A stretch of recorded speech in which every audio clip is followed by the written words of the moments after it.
Can you remember the first play you wrote? Or I think did you write some radio sketches?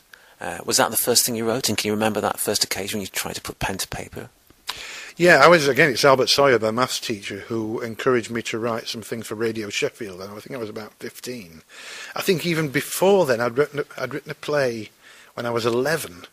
Just don't ask me why. Why at Upton Secondary Modern School would you want to write a play? And I wrote this play, and I think it was called The Boys, and it was entirely about a group of kids who lived on Rose Avenue in Upton, going out and just being a group of kids. Now, that was before I went to Minthorpe, and I'd been in a play at junior school. I was a tree in a play at junior school, but that was the first time I'd actually physically penned anything as dialogue, and these kids had got to learn these lines. And can I ask what were those sketches about for Radio Sheffield? What were you writing about at that time? They were about Yorkshire life. I mean, it was mostly steered. Albert Sawyer was the script editor, and I think he'd seen in me a kind of, a burgeoning desire to write and to express my kind of understanding of the world through dialogue. And they were about things like, they were very much sub-Pinter, the last bus to go, and is this bus going to jump, and things like that. So probably dialogue and structure probably came before physicality, do you think? Dialogue certainly came. Yeah, dialogue came first. I mean, Aitborn talks a lot about walking out around and having conversations with himself. I find dialogue very easy. James Fenton, when I first emerged on the scene, said, I'd got a gift for dialogue, and the first serious play I wrote, I sent to a mate of mine who was the British powerlifting champion who broke his neck in a car accident, a very, very bright guy with a first-class honours degree in politics. And so I've written this play. I'd like you to listen to it and read it. What do you think about it? And he said some really, really encouraging things about it, especially with regard to the fact that the dialogue was very light. It was really pithy, and to be, even now, I pride myself on the quality of the dialogue. Is that Cramp? Cramp was the first play that I did, and Paul Cox, I sent it to him, and he said, this is an absolutely effing brilliant play because you've captured the entire, it is there, but it's not. What is unspoken is as important as what's spoken. And quite often, a lot of the time now, I can't listen to plays where the dialogue's very leaden and heavy. Neil Simon writes great dialogue. Mamet reckons he writes wonderful dialogue. I think he does sometimes. But I'd like to think that I'm, up there with the dialogue lads.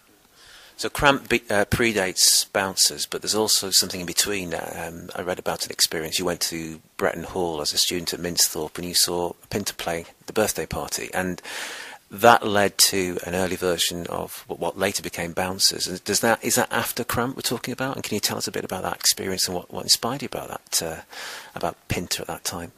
Yeah, absolutely true. I mean, I was invited to. There was a school trip, and we went to Bretton to see David Llewellyn, who teaches at John Moores, I think, and Paul Todd. They were some senior students at Bretton at the time, and they were doing The Birthday Party. Never seen anything like it. Again, the pithiness of the dialogue and the kind of way that words were used as barbs very strongly struck me. And the kind of absurdity, why did the chicken cross the road? I remember that, and the way that the kind of bullying nature of Stanley, and where Godber and McCann, what were they doing there? What was the whole thing about the intruders coming in? What was that all about?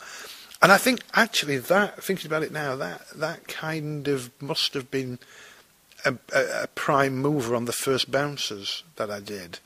I remember also writing a play called The Long, the Short and the Tall, based on The Long, the Short and the Tall, and but just a sketch. And that again was using words, similar kind of Pinteresque, if you like, phraseology, and seeing just how little you could say, in dialogue. So that experience came well before Cramp. That experience came, and then I went to. In fact, Cramp didn't happen until I'd done A Clockwork Orange, when I adapted A Clockwork Orange at Bretton in 1975. And again, it was the language. I think that's an interesting thing. It was the language of, the Nadsat that Burgess had conjured, mixing, teenage argot with elements of I think it's Russian, the Droogs and the Moloko Plus and the ultraviolence and all that. I became fascinated by that language. And I think at the same time, daft things now, just things like Orgus at Persepolis, I became aware of, and also the Jabberwocky, the way that words were being, what you could do with words. So in a sense, you're right, that did come before the physicality, because, the first plays, they weren't physical. Cramp wasn't physical in the way that Bouncers is. It was about a physical thing. It was about a man who was a bodybuilder who discovered that he may have been gay and took his own life, which was based on another friend of mine who was a judo expert, killed himself after we'd been out together. But the physicality didn't come until post-Bretton. Now, whilst you're at Bretton Hall studying to be a teacher in drama, there has been talk about the influence of Stephen Burkoff in your work, and is that the missing link? Is that influence perhaps from the lecturers at Bretton Hall and how they were teaching the physical style of performance there? Does that perhaps make what you did with Cramp more physical later on with the first version of Bouncers in 1977?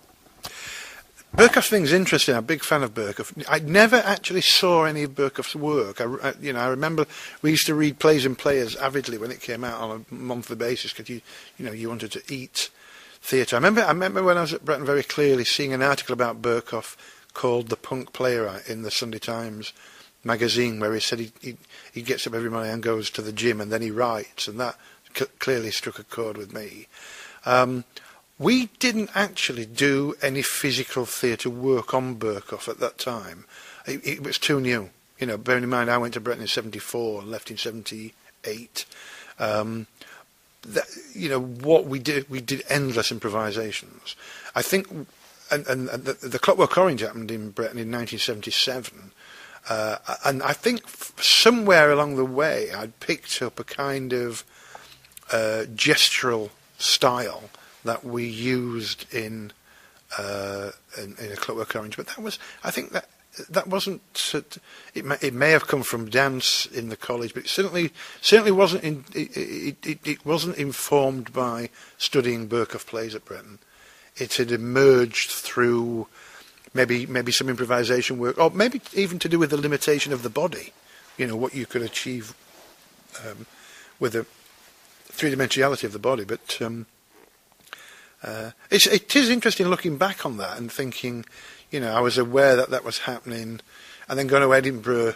Went to Edinburgh in 77, and then being involved with the student theatre company, and being just being aware of what you could communicate on stage using the body, but whatever influence there were, whatever similarities there was with Burkoff's work, it wasn't based on a prior knowledge of what he was doing.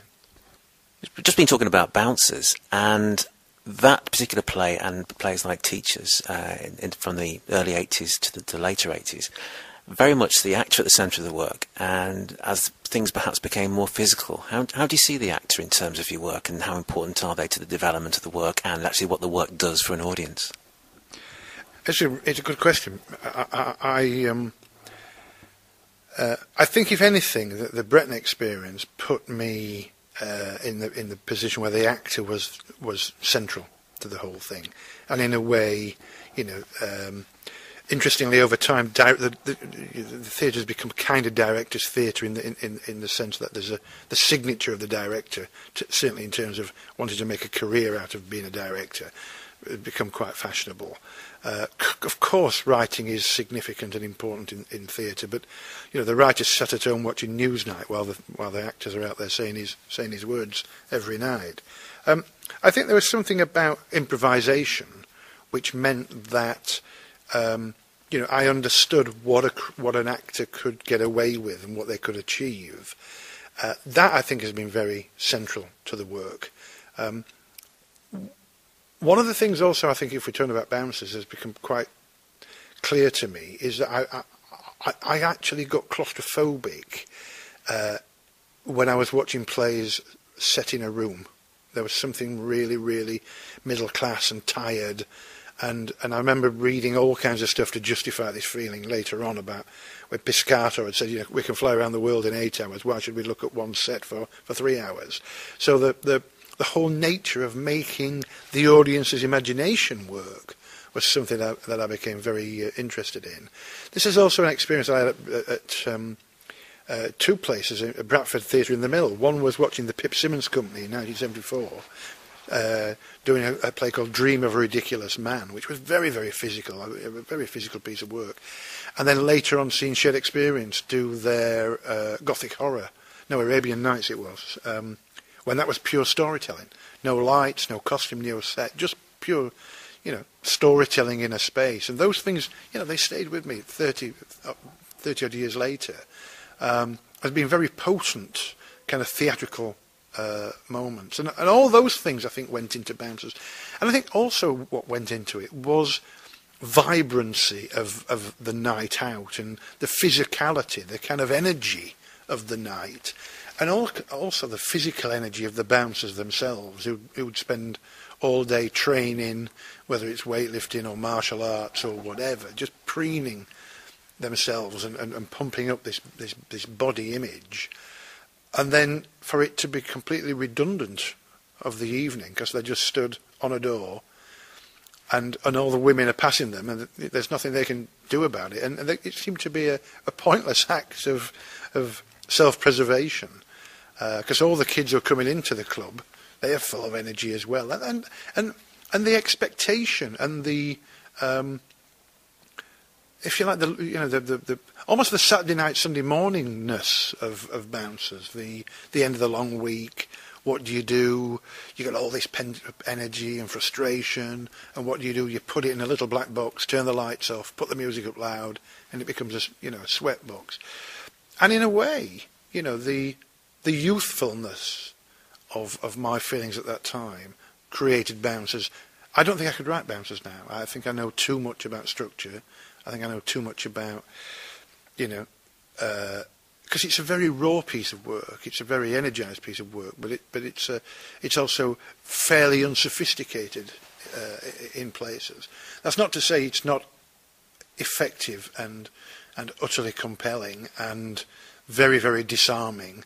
And there's not much like it out there. But I don't know whether or not, we'll see, obviously.